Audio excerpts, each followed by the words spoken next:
Queen Camilla was essentially informed by Prince William that she did not have the last word about the royal jewelry vault. Once again, the Queen Consort surprises us, but not in a good way. Prince William had prepared for political criticism, family tension, and palace scandal. He had not prepared for this. Inside Parliament, a sealed records review was opened, identifying 3 royal decree entries with altered signatures, changed authorization dates, and irregular seal records directly connected to Queen Camilla's private office. William read the summary twice, then stopped moving. This was no ordinary family dispute, it struck at the crown itself. Like this video if you want more royal deep dives, and subscribe to Royal Exposé so you never miss what happens next. Because trust me, this story is far from over. Parliament's startling discovery of Camilla's forged decree records. The British monarchy operates on a foundation of meticulous and unquestionable documentation, a system centuries in the making, designed to ensure that the sovereign's will is accurately recorded, verified, and executed with precision. A royal decree is not just a simple internal memo or a casual request. It is a formal, legally binding order that carries the monarch's direct and personal authority. When a decree is finalized, it influences decisions regarding private royal collections, ceremonial permissions, household appointments, and the extensive network of crown operations. Thus, when the sealed parliamentary summary arrived at Windsor Castle, it was more than just unsettling news. It represented the gravity of a significant constitutional crisis. Parliament's undisclosed examination of royal authorization logs had uncovered an anomaly that sent ripples of fear through the sovereign's legal secretariat. 3 specific decree entries, all connected to Queen Camilla's private office, were identified as irregular. However, irregular was merely a polite term for something far more alarming. The records revealed altered signatures, post-dated authorization stamps, and seal logs that did not correspond with King Charles's official engagements. As these findings were discreetly circulated among the royal household's top legal advisors, the unsettling reality began to take shape. The investigation had not merely identified a harmless filing error or a misunderstood verbal directive. It uncovered a calculated pattern. These entries did not emerge during a one-off administrative blunder. Instead, they were systematically distributed across several months, indicating a degree of planning, access, and confidence that suggested no one would dare to scrutinize the records closely. Understanding this discovery requires insight into how power flows within the palace. The Queen Consort's office holds considerable delegated authority, managing her schedule, patronages, and staff. However, it lacks the constitutional power to override the sovereign's central administration or to alter terms of royal collections without explicit, documented consent from King Charles himself. The parliamentary review highlighted that these 3 decrees had effectively transferred temporary control over sensitive royal collection decisions directly to Camilla's household. The documentation claimed to have sovereign approval, yet the conflicting digital and physical logs painted a different picture. On the exact evenings it was alleged that these authorizations were granted, King Charles was verifiably away from the palace on official duties. The realization that an office operating under the Queen Consort's name had purportedly used the monarch's authority without his physical presence or verifiable consent sent shockwaves through the constitutional experts reviewing the case. If Parliament's assessment was correct, it meant that the very integrity of the royal signature had been compromised from within the nation's most secure household. Decisions had already been made, permissions granted, and assets transferred based on forged authority. This discovery was not just a crisis of trust. It was an unprecedented breach of the institutional firewall separating the monarch's personal will from the ambitions of those operating within the palace. The records had been exposed, the mechanism of deception laid bare, and the royal family found itself teetering on the brink of a profound crisis. Prince William completely frozen as the constitutional crisis deepens. Inside his private study in Windsor, Prince William lowered the heavy parliamentary summary onto his polished mahogany desk, keeping his hand firmly pressed against its leather cover. He remained silent and motionless. Across the room, Catherine observed him with the quiet, perceptive intensity that had come to define their partnership. The Prince of Wales seemed completely frozen, caught in a paralyzing dilemma between being a protective son and the future king of the United Kingdom. The documents before him represented a nightmare scenario he had never anticipated. He had spent his entire adult life preparing for external threats to the monarchy, such as Republican movements, hostile media investigations, and shifting public opinion. However, he had not been prepared for the catastrophic revelation that his stepmother's office might be operating a shadow authority behind his father's back. As William processed the details of the forged decrees, the political danger transformed into a deeply personal anguish. The parliamentary records outlined the nature of the altered documents, and one specific entry disturbed him more than the others. According to the supporting material attached to the review, one of the disputed decrees had directly affected access to and ceremonial permissions regarding objects associated with Princess Diana's historical collection. This single detail completely changed William's reaction. Initially, his concern had been strictly constitutional, focused on the survival and integrity of the crown. Now it became intensely personal. The items tied to his late mother were not mere assets or museum pieces to him. They carried memory, grief, and a complicated history that the royal family had never fully escaped. The thought that someone within Camilla's inner circle had bypassed sovereign authorization to manipulate decisions regarding Diana's legacy felt like a deliberate and devastating violation. When Catherine finally voiced the question, hanging heavily in the silence, "Did Charles know?" William looked toward her, the full weight of his future reign evident in his eyes. He hesitated to answer immediately, as his fears were no longer limited to front-page headlines or parliamentary outrage. Now they extended to the possibility of his father discovering this troubling situation. William understood how much trust King Charles had placed in Camilla over the years. He had witnessed the agonizing, years-long effort to rebuild her public image, secure her acceptance within the family, and ultimately crown her as Queen Consort. If that foundational trust were to crumble now under the undeniable weight of forged royal decrees, the psychological impact on the king would be catastrophic. However, as the heir to the throne, William bore a burden that transcended family loyalty. He was expected to protect the absolute stability of the monarchy he would one day lead. Every decision he made in the coming hours would be judged against the kind of king he aspired to become. He could not bury the parliamentary report to spare his father a broken heart, nor could he allow false authority to go unchallenged simply because confronting it could spark a global scandal. He told Catherine in a voice barely above a whisper that his father could not face this news alone. The crisis had escalated into a defining moment for the Prince of Wales, compelling him to realize that to defend the institution, he might have to help dismantle the very peace his father had spent a lifetime trying to build. Princess Anne's ignored warning and the missing palace registry logs. The unfolding disaster might have remained an abstract mystery if not for the decisive intervention of the Princess Royal. As the crisis deepened behind the closed doors of Windsor, Princess Anne entered the narrative with a documented private account that would transform the parliamentary findings from a mere question of administrative error into a definitive case of deliberate cover-up. Months before the sealed review ever exposed the irregular records, there was one critical evening when the royal family nearly halted the deception in its tracks. The incident took place during a private Windsor heritage reception, a gathering focused on the care and ceremonial use of historic royal objects. King Charles was away on a separate engagement, and William and Catherine had already departed for the evening, leaving Anne as the most senior family member present when a late-night authorization unexpectedly arrived at the household office. The paperwork included broad language that transferred temporary control over specific royal collection decisions directly to Camilla's staff. Anne read the decree once and immediately halted its execution. Her suspicion did not arise from petty jealousy or lingering family rivalry. It stemmed from a lifetime of service and an intimate knowledge of her brother's habits. The wording of the decree struck her as fundamentally wrong.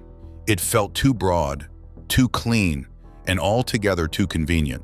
More importantly, Charles did not authorize structural changes in that specific language without demanding multiple layers of direct review. Anne firmly placed her finger on the sovereign authorization line and explicitly told the waiting aides that she would not endorse or acknowledge the document until Charles personally confirmed it.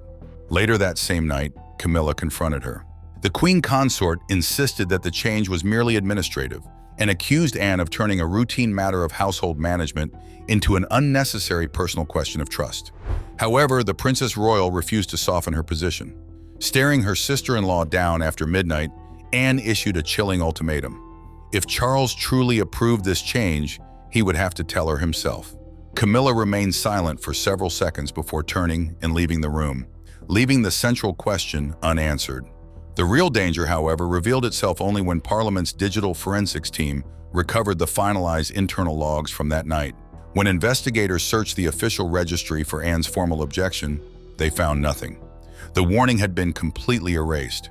Instead, the permanent entry stated that the decree had been received and processed without challenge. That single fabricated phrase transformed an uncomfortable family suspicion into something significantly darker. When the parliamentary team dug deeper into the palace's backup servers, they discovered a hidden digital timestamp. This record showed that the official registry had been manually modified almost 40 minutes after Anne had first lodged her objection. Furthermore, the access code used to erase the Princess Royal's warning from the historical record belonged to a senior household official who worked directly in Camilla's private office. An ordinary aide could not have executed such a precise digital alteration. It required senior-level clearance. Anne's ignored warning was no longer just a story of old family friction. It was verifiable evidence that someone had actively rewritten the events of the night to manufacture consent, proving that a coordinated high-level cover-up protected the forgery.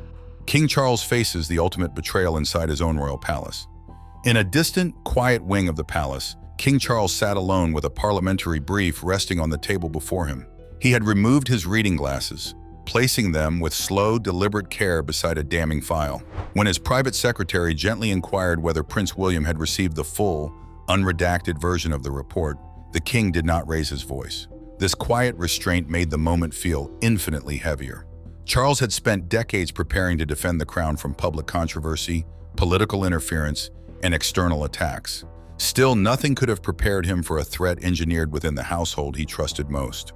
When the answer came back that his son had indeed seen everything, Charles closed his eyes, exhaled slowly, and remained silent.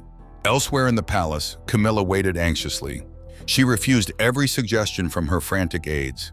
She did not want talking points, legal reassurance, or public relations strategies. She desperately wanted Charles. Yet the longer the king failed to summon her, the more her frustration turned into a deep-rooted fear. The silence radiating from the king's study was more devastating than any explosive argument could have been.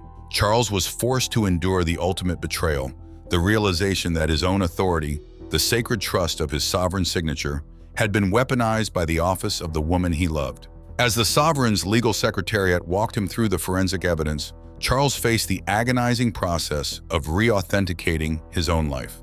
The legal advisors explained that a royal decree carries authority only if the monarch personally approves it. If that approval had been copied, stretched, or entirely fabricated, every decision based on that document could legally collapse. Charles turned to the first disputed decree and read the language slowly. He recognized the broad, sweeping transfer of discretion to Camilla's household office, a transfer he unequivocally would never have approved without a rigorous secondary review. Sitting before his advisors, he read the fabricated sentence again, the reality of the deception washing over him. The thought that his signature had been treated as a convenient tool, reconstructed whenever someone in his wife's office deemed it necessary, disturbed him on a profound existential level. For the king, sovereign approval was meant to be personal, deliberate, and unmistakable. Discovering that it had been manufactured in the shadows deeply humiliated him as a monarch, but devastated him as a husband. Charles understood that accepting the parliamentary findings and declaring the records irregular would publicly humiliate Camilla, exposing her inner circle to unprecedented constitutional scrutiny. However, refusing to accept the findings would leave the crown defending an authority that never legitimately existed, ultimately destroying the institution's integrity forever. Charles was trapped in the most painful paradox of his reign. He had fought the establishment, the public, and his own family for decades to ensure Camilla's place by his side, demanding that the world respect her as queen consort.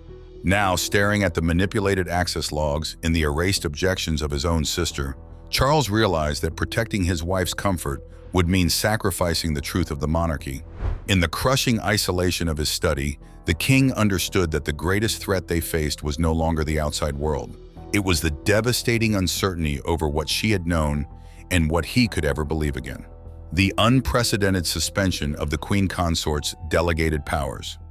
The decision, when it finally arrived, was swift, brutal, and without precedent.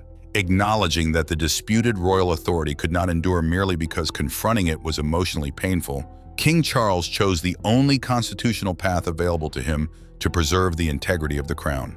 With a heavy hand and a resolute expression, the monarch picked up his fountain pen, hesitated for only a moment, and signed a formal restriction order. He mandated that all 3 disputed decrees be frozen entirely, immediately suspending all authorities, permissions, and access rights created by them until a full independent investigation was completed. However, the king did not merely freeze the specific documents.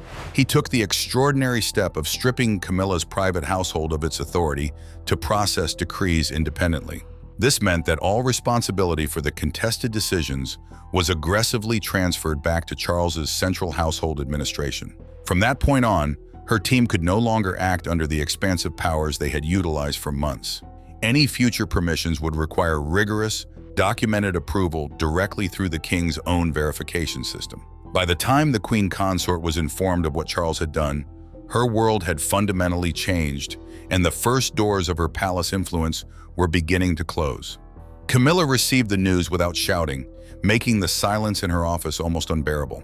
Staff members were immediately ordered to preserve all access records, correspondence logs, and internal schedules for forensic review.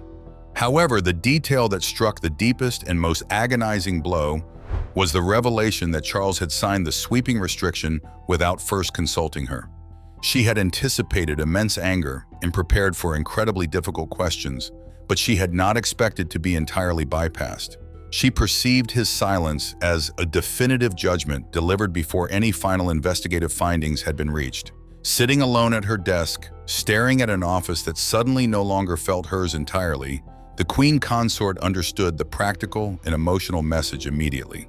Nothing her staff had done under those powers would ever be accepted without extreme suspicion again. When the sun rose over London, the crisis no longer belonged to the private drawing rooms of Windsor. It had become a public issue for Britain. The morning newspapers carried the same explosive constitutional theme. Royal authority had been forged within the very machinery designed to protect it. Broadcasters abandoned their standard programming for live, continuous constitutional analysis, while crowds gathered silently outside Buckingham Palace, watching the institutional earthquake unfold on their screens. In a final, subdued family meeting, Charles placed the newly authenticated and corrected registry on the table. Princess Anne's original defiant objection had been formally restored to the permanent historical record, exactly where it belonged. William closed the file, his resolve strengthened. The senior official responsible for the digital alterations was permanently dismissed from royal service. The false decrees were annulled, and the queen consort's independent authority had been severely curtailed.